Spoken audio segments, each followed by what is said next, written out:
Hello, I'm Catherine McGuinness, and we are just going to go through a few supplementary questions that I needed to follow up on for CNC quantitative fit testing.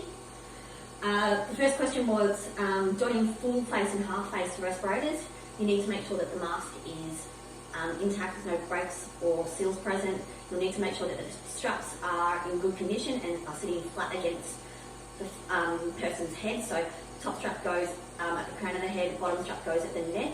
You'll need to tighten them sufficiently so that the mask is sealing properly to the face, and you will need to do a pressure check as well as part of that donning process. If you get the result above a suspiciously high fit factor check, suspiciously high fit factor check of greater than 100,000, then that result is definitely suspicious, and there could be a problem with possibly the tubing. We could have kinks or a blockage there. What you could do is, when you are actually fit testing someone, go into the real-time fit check and have a look and see how that mask is fitting, and get them to deliberately break the seal. If that fit factor is still remaining at an extremely high level, then there's a problem with the machine. Most likely the tubes are kinked or broken, kinked or blocked. You need to fix that problem. If there's still an issue, there could be a problem internally with the machine, so you might need to send it off for servicing. With calibrating, you need to do every day. There's 4 things that need to be done. The first thing is the particle check, where you'd be checking to make sure that the particle concentration in the air is within a certain range, and that it's measuring the right particles. With the particle check, you have the particle generator on, and that should be placed at least 6 feet away from the quarter count. You'd only use the particle generator if you're getting results, low particle counts, i.e. below 100 or so. With that, with the particle count generator, you want to turn it off in between each testing session, because you don't want to get high particle counts within the room that you're testing. Plus, you don't want to put undue stress on the quarter count as well. Also, in between tests, you want to attach a HEPA filter to the tubing so that minimal particulate is getting through into the quarter count, and as a result, it's prolonging the life of it and reducing the chances of there being issues and servicing required. Hygiene concerns for fit testing of masks. You want to make sure all surfaces are clean. You want to wear clothes that are appropriate, with sleeves, if you are wearing them, above your elbow. You could consider wearing gloves or using hand sanitizer as well. You wouldn't want to, you swap the tubing out for each person, so you use one tube to fit test one person for each of their masks, and then you'd swap that out and use another tube afterwards, just because you can see quite a lot of water vapour within the tubing after it's been used by someone. With the tubing itself, you would either throw it out, but considering they're such a significant cost, you could either get them sterilised by a service that provides that, or you could flush out the tubing with alcohol. With masks, with the disposable masks, you'd be looking at disposing of those masks after a person has used them, and they'd be thrown away. With half face and full face elastomeric respirators, you can reuse those. You need to wash the outside of the mask and the inside. You start with the inside first and work your way out. That way you wouldn't be cross-contaminating the mask. And you'd inspect to make sure that the mask was clean, and that would, once you've finished off in it, and to actually wear a mask, you'd make sure that that was clean as well. And you could use alcohol wipes as well, bleach, or something along those lines to clean the mask. Ideally, with elastomeric respirators, one mask should be really used for one person. You don't really want to be sharing them, and if you do, you need to make sure that they're thoroughly cleaned. Also, with the quarter count, you do need to put, you do need to use, you have an alcohol wick that goes into the alcohol chamber here.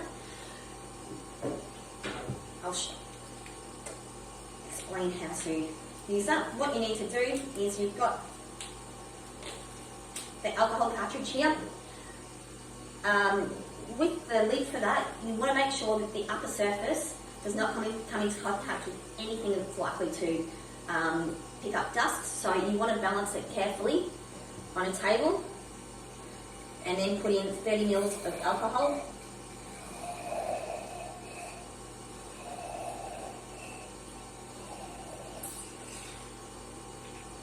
Into this. Get the alcohol wick out.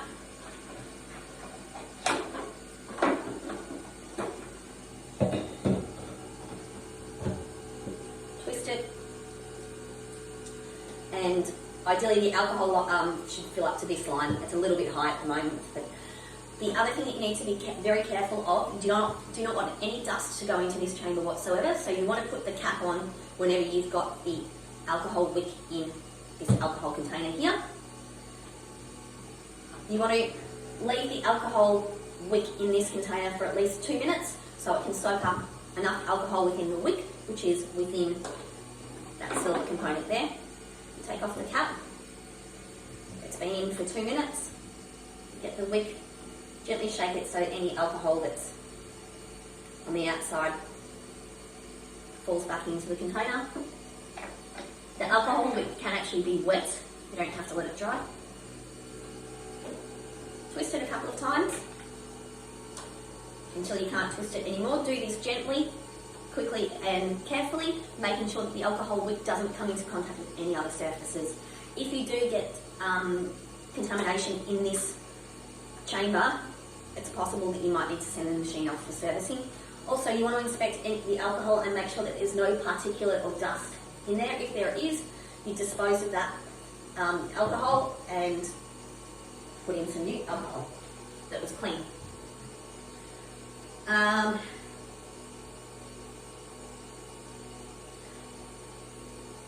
Okay, also with the N95 type masks that we're testing at the moment, those masks are for particulate material, not for gases or vapours or anything like that. They're not designed for to filter against those things, and they will not be effective.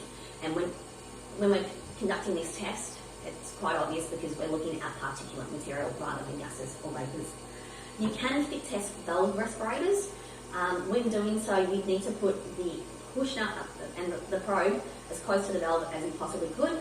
With that type of test, as you're breathing air in, if you've got a good seal to the, with that mask, as you breathe in, that valve should shut and all air should go over the N95 type filter medium mask. As you're breathing out, some air will escape, but that doesn't make a difference in the test because you'll still have Attention all staff, we have a resident arriving in 15 minutes. The lower ground floor at level 3 will be read in 15 minutes. If you have low alcohol, you'll need to take the alcohol wick out, soak it in the alcohol for 2 minutes, and then replace it again. Wait for a couple of minutes before you actually start to do any testing, just to see if the alcohol level is going to allow for the porta count to absorb enough alcohol. If you've got high particulate within the air, what you should be doing is turning off your particle generator, having a look and making sure you've got no items in the area such as significant dust, paper toweling, or something in the that's been torn up, or some sort of material in the room that is contributing to that high readings, and if there is, you need to get rid of that. You can also open doors, ensure that you've got adequate ventilation and that you can actually vent out any significant particulate in the air.